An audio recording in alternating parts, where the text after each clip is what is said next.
Hey, what is up, everyone? It's Rich. All right, welcome to an Open That Book. I picked this up about maybe 6 weeks ago. I kept telling myself, I'm like, you're not buying any more books, Rich. You need to stop. You've got a problem. And I made a rule for myself that it was like, I have to sell 10 books before I can buy one book. I'm all about rules and parameters in my life, apparently.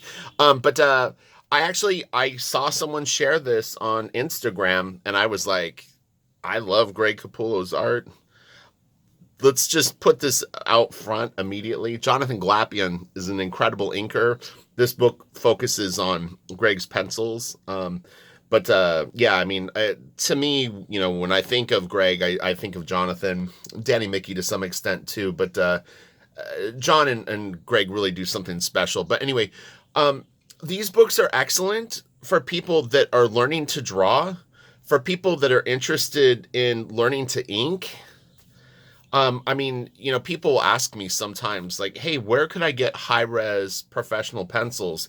These books are a gold mine for that. I mean, it's a whole book of professional comic book pencils. All you would need to do is either scan a page that you want to practice on and blow it up, and print it out on comic book paper, or even maybe take it to like a print shop and just see if they could scan it for you and then print it out on board. There's different things that you could do.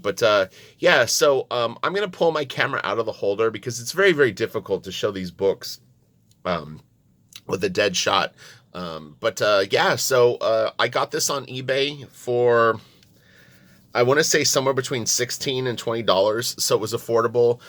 It's got there's short stories at the end of each chapter that are by Jock. Jock's pages are inked, but I think it's just the way that he works is he probably doesn't do full pencils and maybe wasn't comfortable just showing like sort of underdrawings. Like it might be not completely understood by a normal person.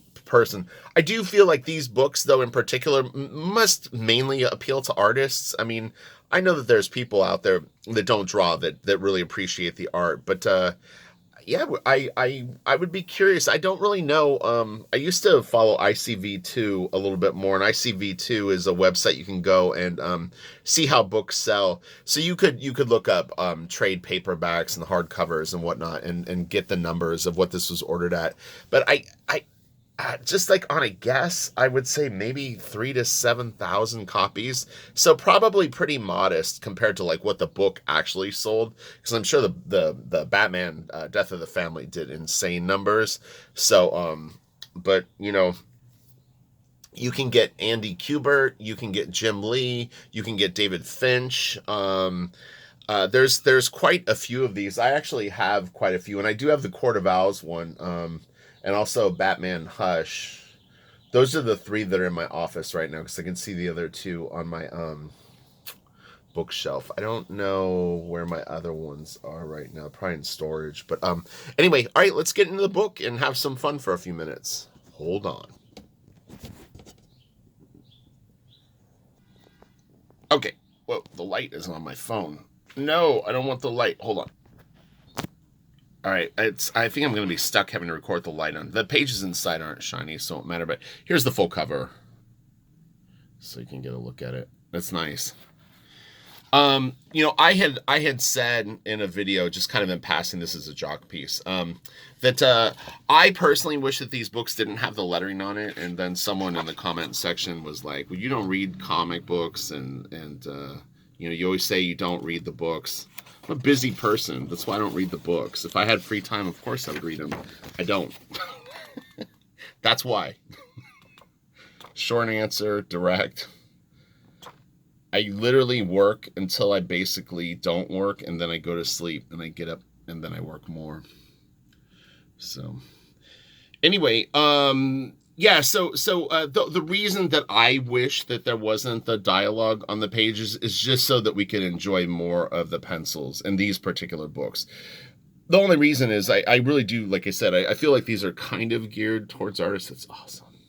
B, you can really see, how Greg puts down what he puts down. I think it's really important for aspiring artists to be able to see what quote unquote full pencils look like. I think it's really, really helpful. Everything is a mystery when you're first learning to draw, and I've been there and I relate to it and I remember it.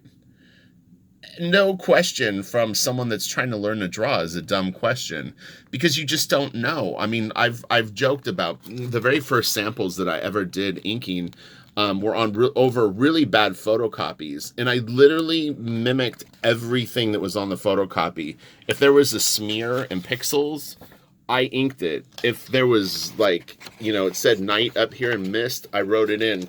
That X would be inked. I mean, I think at that point I kind of knew that the X meant fill in the blacks. But I just literally tried to copy everything that was down as close as I possibly could. So I wasn't really doing any embellishing. I was more just mimicking it. And I did like 9 or 10 pages, just all in a row, without any kind of feedback, and showed him to a professional inker, and he kind of chuckled. Was like, all right, we need to get you, we need to get your head on straight here, pal. So I get it, and I've never forgotten that, I mean, so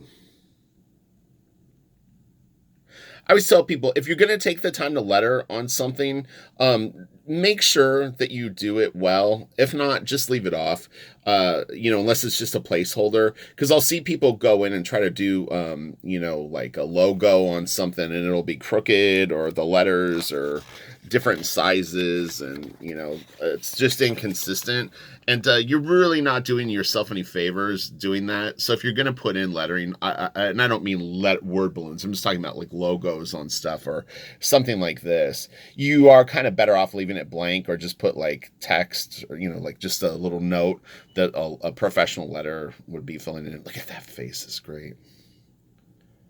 I really haven't had an opportunity to look at this book, so this actually is my first time looking through this. Like I said, I've had it for at least a month, if not 2 months, and never actually did more than I flipped through it just to see how much actually was Capullo versus Jock. Past that, I never checked it out. Why? Because I was too busy working on my own stuff. That's why. It's the whole concept behind Open That Book. They're like, I hate you, Rich. Hate away. That's all right. Get it out of your system.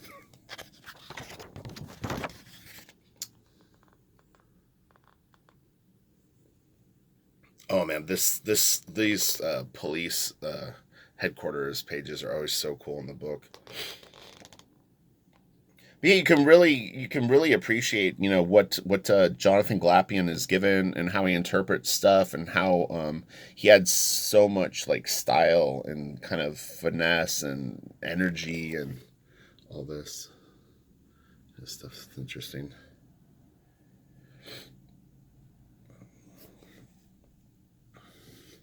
I've been hoping at some point DC sort of gets their gallery edition, like the artist edition type books, going a bit more. I was kind of anticipating some books that I thought for sure would happen, and they really haven't. But I feel like Capullo and Glapion is a no-brainer. I think they would do great.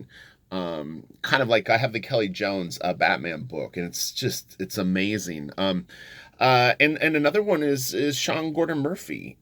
I mean, his book just screams full size black and white RGB scans. To be clear, not true black and white, not grayscale, but our artist edition treatment. It would just be freaking awesome. But yeah, so far we haven't really gotten them, as far as I know. That's so good. This actually is just what the doctor ordered. I'm just getting ready to go into a pretty big work cycle, and I needed some sort of, I always call it like art vitamins, but stuff like this gets me fired up to draw, and yeah, just kind of, it sort of puts your head straight. It's like good warm up for what's about to take place. I think also for me, seeing someone like Greg's pencils is very important. I've talked about this in the past that I tend to draw very neat and always have. Like my stuff is very clean, it's very tight, it's very accurate, and with that, it can create some problems, which is you become way too particular, and you're worried about like putting down like attractive pencil lines more than having like stuff like this. And yeah, so I've always Jim Lee recommended this to me. He said you need some wilder like direct influences or people that you're looking at, like a Simon Bisley or something like that. And I actually thought that was real good advice. And funny enough, that was actually before I was into Frazetta too. Frank became a big deal to me a few years later, but um, I thought it was interesting because I think he asked me. He said, "Well, who are who are your influences?" And I said, probably like I don't know, Brian Boland, Travis, and something else that's like pretty tight art. And he was like, "All right," he's like, that's all the same." It's like you're like, I like oranges and I like tangerines, and it's like you need to throw in like a strawberries or your fruit plate's going to be too one note. And I really do believe that that's accurate.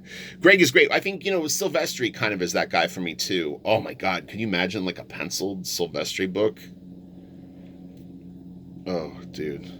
I actually do. I'm fortunate enough to have actually like quite a few copies of Mark's pencils from a friend of mine that worked at Top Cow as his assistant. But more is always better.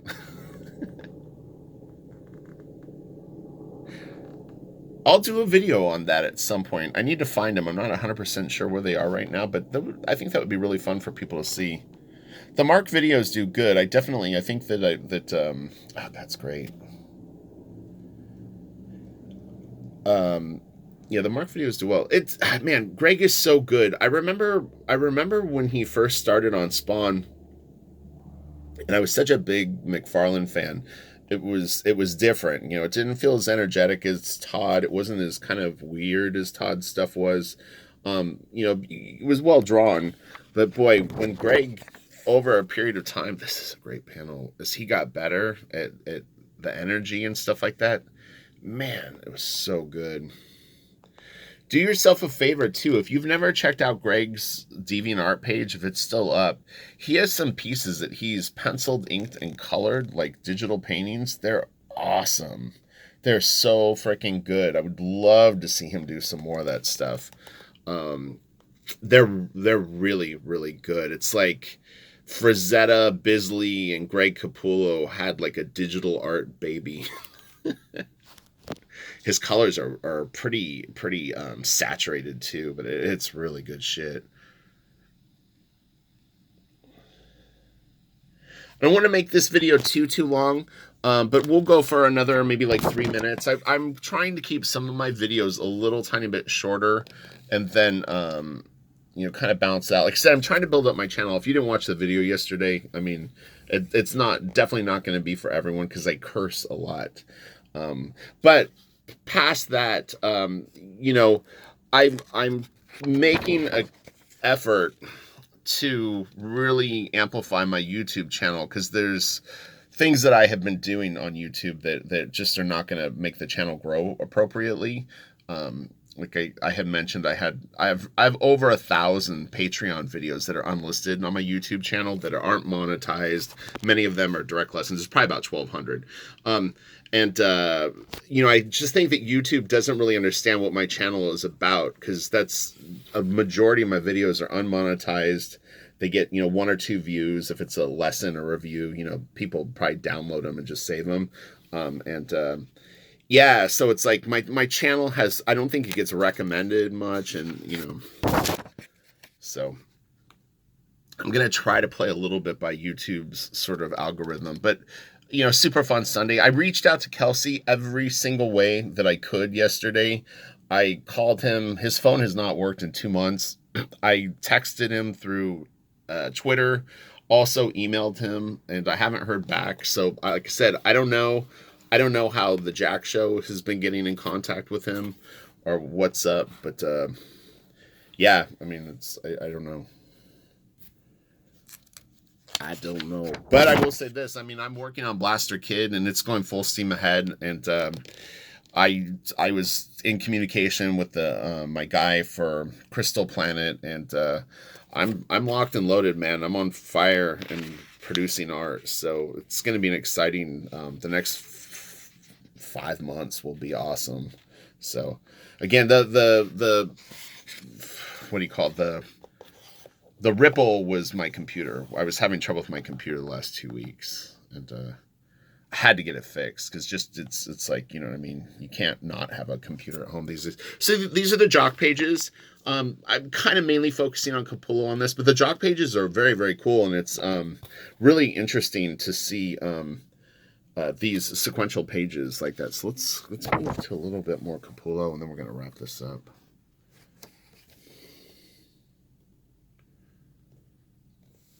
But yeah, I wasn't really intending on doing a video today, and I had to run a bunch of errands, and I felt out of sorts. You probably know what I'm talking about if you ever like had plans for a day, and all of a sudden you have to do 2 hours worth of like random stuff. I had to go to the post office, just weird stuff. It's hard when you get back home to settle down and work. So I was like, I wanted to shoot a video for you guys. I'm gonna do 2 lessons, and then by 1 o'clock, I'm gonna start working on my own stuff. But I needed kind of like that shift. So there's a lot of discipline involved in doing art. It's not a joke. I mean, it's as much as you need to work on your art, you really, really have to be disciplined. And even doing this is kind of me sidestepping really what I should be doing. But the lessons and reviews I need to take care of anyway, so it's not a huge deal. And I learn from them as well. So. Yeah, I was saying in the video yesterday, I mean, they're impressive numbers. I mean, I've done probably 400 or 500 direct lessons and reviews for people. I mean, imagine how many hours of practice and sort of introspection it takes, to do that. This is something I'm proud of, You have to analyze so many different things. Each person draws differently. There's different problems to solve with their work. A little note for FCO. So cool. But oh man, this is awesome. Here, we'll do this, and then we'll end on this next page.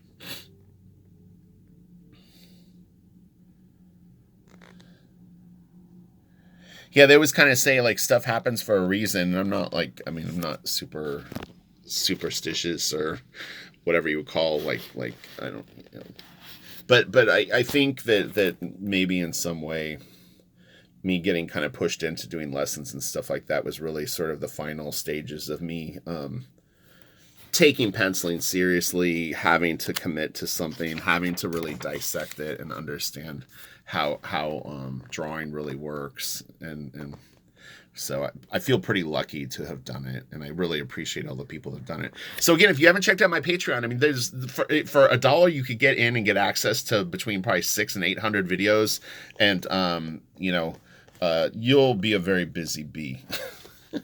So, all right, I'm going to wrap this up. You guys have a great day. I definitely won't be back tomorrow, so give me a couple days. Like I said, I have a lot of catching up to do because of the computer sort of odyssey I went through. And for anyone that was curious, because I felt like when I listened back to the video, it wasn't very clear how I solved the problem. Essentially what it was is the problem started on its own. When I started getting pop-ups. The video's over. If you guys want to check out, you can. If you want to hear what I'm going to say, just stick around for a second. The problem popped up on its own. So for a couple of days, I kept having, like, my screen would sort of go black, but my computer wouldn't shut down. And then I would start getting pop-ups saying, like, a specific NVIDIA driver had crashed.